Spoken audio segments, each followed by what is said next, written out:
क्या आप भी अपना पॉडकास्ट बनाने की सोच रहे हैं? तो एंकर ट्राई कीजिए। ये पॉडकास्ट बनाने का सबसे आसान तरीका है। नंबर 1, ये फ्री है। नंबर 2, इसमें कई सारे ऐसे टूल्स हैं जो आपको अपने फोन और कंप्यूटर पर रिकॉर्ड और एडिट करने की फैसिलिटी देते हैं। और नंबर 3, आप अपने पॉडकास्ट को डिस्ट्रीब्यूट भी कर सकते हैं, जिससे इसे स्पॉटिफाई और दूसरे प्लेटफॉर्म्स पर सुना जा सके। डाउनलोड कीजिए फ्री एंकर ऐप या विजिट कीजिए anchor.fm पर अपना पॉडकास्ट स्टार्ट करने के लिए।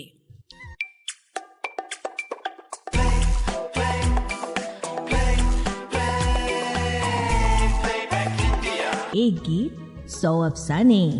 Radio playback India. नमस्कार दोस्तों, एक गीत 100 अफसाने की एक और कड़ी के साथ हम फिर हाजिर हैं। कबूल करें संज्ञा का नमस्कार। विश्वसनीय सूत्रों से प्राप्त जानकारियों और हमारे शोधकर्ताओं के निरंतर खोजबीन से इकट्ठा किए तथ्यों से परिपूर्ण होती है एक गीत 100 अफसाने की ये श्रृंखला। तो आज के अंक के लिए हमने चुना है वर्ष 1936 की चर्चित फिल्म अछूत कन्या का गीत मैं बन की चिड़िया बन के बन बन बोलूं रे। अशोक कुमार और देविका रानी की आवाजें, JS कश्यप के बोल और सरस्वती देवी का संगीत। कैसे बॉम्बे टॉकीज की संगीतकार बनी सरस्वती देवी, कैसे बनी अशोक कुमार और देविका रानी की जोड़ी, किसने सिखाया देविका रानी को गाना, और 8 महीने तक किस राग को सीखते हुए अशोक कुमार ने अपने आप को गाना गाने के लिए तैयार किया। क्या खास बातें हैं इस गीत की, ये सब कुछ आज के इस अंक में। शोध और आलेख सुजॉय चैटर्जी का है और आज इसे प्रस्तुत कर रही हैं श्वेता पांडे। मैं बन की चिड़िया बन के बन बन बोलूं रे, मैं बन का पंछी बन के संग संग डोलूं रे। 1935-36 का समय काल यानी बोलती फिल्मों का शैशव काल। 1931 में आलम आरा से शुरू कर हमारी बोलती फिल्में 1935-36 तक आते आते एक 4-5 साल के बच्चे की तरह अपने नन्हे लड़खड़ाते कदमों को जमाने की कोशिश कर रही थी। कलकत्ते का न्यू थिएटर्स और बम्बई का बॉम्बे टॉकीज फिल्म निर्माण स्टूडियोज में सबसे चर्चित नाम थे। बॉम्बे टॉकीज की स्थापना 1934 में हिमांशु राय और उनकी पत्नी देविका रानी ने की थी। 1934 से लेकर 1954 के अपने 20 साल के सफर में इस बैनर तले 40 फिल्मों का निर्माण हुआ था। 1935 में बॉम्बे टॉकीज की पहली फिल्म जवानी की हवा प्रदर्शित हुई, जिसमें नजमुल हुसैन और देविका रानी मुख्य भूमिकाओं में नजर आए।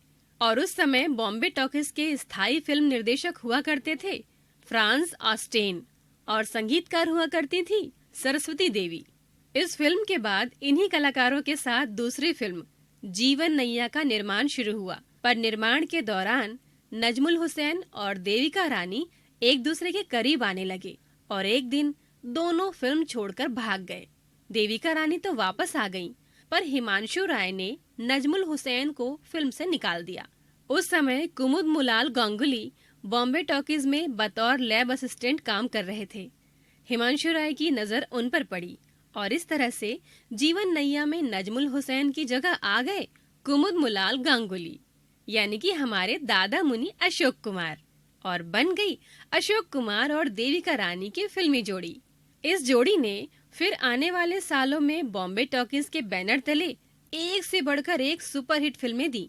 जीवन नैया 1936 में बनकर रिलीज हुई और इसी साल आई अशोक कुमार देविका रानी के अभिनय से सजी 2 और फिल्में, जन्मभूमि और अछूत कन्या। जहां एक तरफ कलकत्ते में कुंदन लाल सहगल और कानन देवी के गाए गीतों की धूम मची थी, वहीं दूसरी तरफ बम्बई में अशोक कुमार देविका रानी की फिल्मों के गाने सर चढ़कर बोल रहे थे। और इस लोकप्रियता के पीछे सबसे बड़ा योगदान जिनका था वो थी संगीतकार सरस्वती देवी। सरस्वती देवी का जन्म एक पारसी व्यापारी परिवार में हुआ था। उनका असली नाम था खुर्शी मेनोचा होमजी। बचपन से ही उनकी संगीत में रुचि थी। विष्णु नारायण भातखंडे से उन्होंने ध्रुपद और धमार की शिक्षा ली। फिर लखनऊ के मॉरिस कॉलेज में संगीत सीखा 1933-34 के एक संगीत समारोह में भाग लेने वो लखनऊ गई थीं, जहां उनकी मुलाकात बॉम्बे टॉकीज के प्रतिष्ठाता हिमांशु रॉय से हुई, जिन्होंने खुर्शी मेनोचा होमजी को बम्बई आकर उनकी फिल्मों में संगीत देने का न्योता दिया। पहले तो खुर्शी ने यह कहा कि उनका ज्ञान केवल शास्त्रीय संगीत में है, सुगम संगीत में नहीं, पर हिमांशु राय को कोई परेशानी ना होने की वजह से खुर्शी मेनोचा होमजी जुड़ गई बॉम्बे टॉकीज के साथ। आरंभ में खुर्शी मेनोचा होमजी को हिमांशु राय की पत्नी और मशहूर अभिनेत्री देविका रानी को संगीत सिखाने का जिम्मा सौंपा गया। इसी दौरान वे हल्के फुल्के गाने भी बनाने लगी और इस तरह से बॉम्बे टॉकीज की पहली फिल्म जवानी की हवा के गीतों का सृजन हुआ। पारसी समाज में खुर्शी मेनोचा होमजी के फिल्मों में आने से हंगामा मच गया।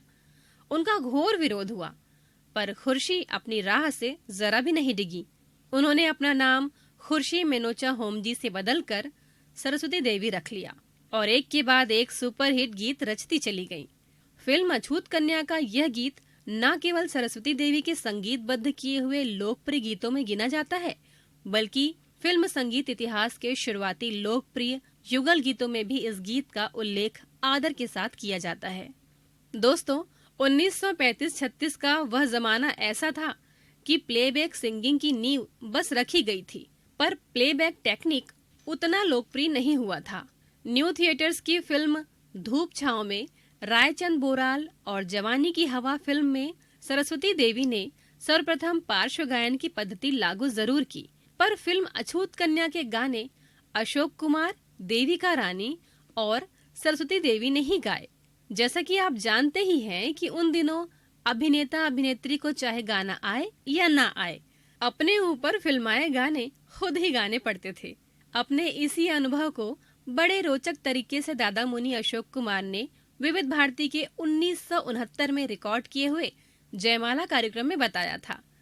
उन्होंने कहा, मुझे शास्त्रीय संगीत आधारित गाने ज्यादा अच्छे लगते हैं।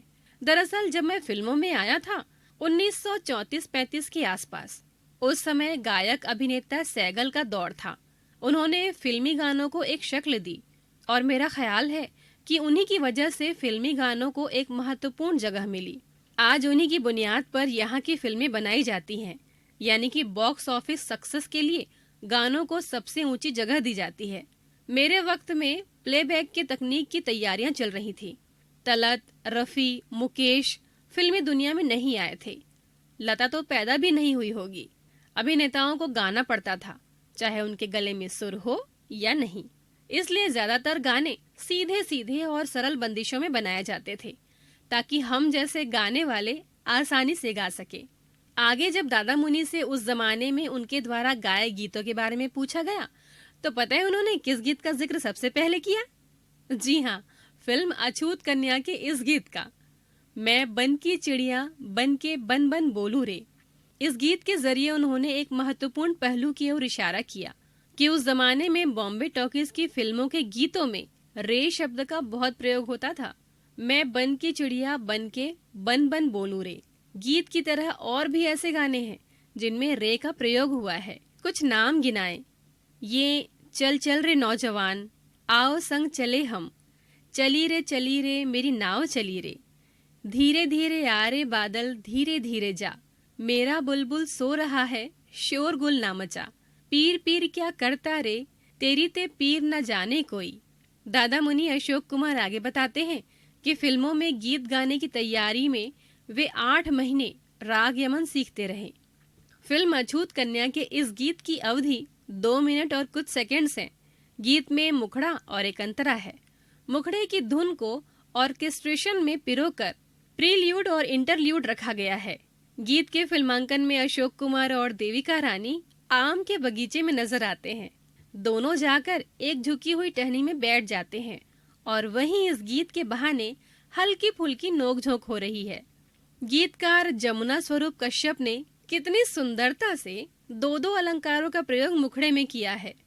बन के बन बन बोलू में अनुप्रास का सुंदर प्रयोग है, तो दूसरी तरफ बन शब्द का एक ही वाक्य में 2 भिन्न अर्थों के लिए प्रयोग करते हुए यमक अलंकार का सुंदर उदाहरण प्रस्तुत किया है। गीत में एक बन का अर्थ है वन या जंगल और दूसरी बार बन का अर्थ है बनना। मैं बन की चिड़िया बन के बन बन बोलूं रे, मैं बन का पंछी बन के संग संग डोलूं रे। गीत के फिल्मांकन को देखकर महसूस होता है कि उस पुराने दौर में कितनी शालीनता हुआ करती थी। नायक नायिका बिल्कुल अकेले में और एक दूसरे के पास बैठकर एक रोमांटिक गीत गा रहे हैं, पर कोई किसी को छू नहीं रहा।